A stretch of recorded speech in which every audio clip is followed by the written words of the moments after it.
was excited, ready, thinking it was just going to be like the other times, just go in, stay for a couple days, and go home.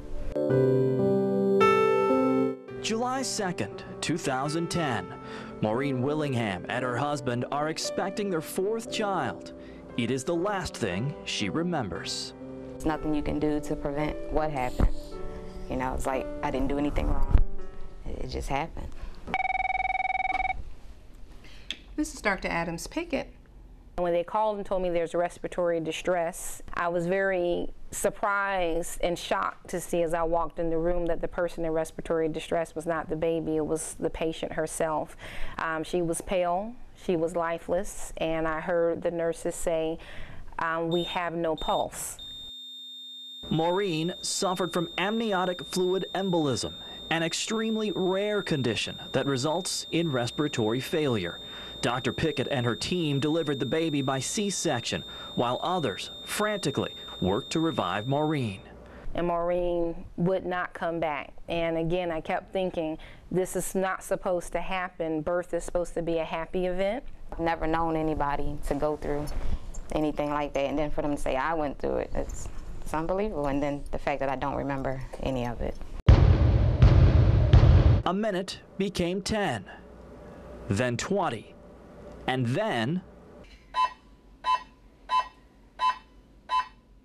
Maureen was alive, but doctors believed she would never again regain consciousness. And the next day when I went to be with the family when they withdrew cardiac support, the nurses said, we have a surprise for you. I said, what do you mean we have a surprise? With what? I mean, and they said, call her name. I said, call who? They said, call your patient's name. And I said, Maureen, and she turned around and looked at me.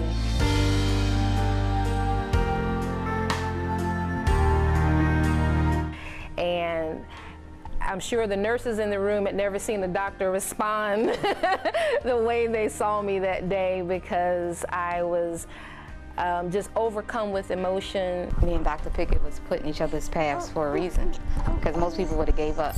The mortality rate on these is these kind of cases is 50% of the mothers usually die within the first hour. What we do, it can make or break someone's whole life, and we're just so thankful that Maureen and her baby made it. Hi, sweetie. Oh. Today, Byron is 10 months old and healthy, and so is Mom.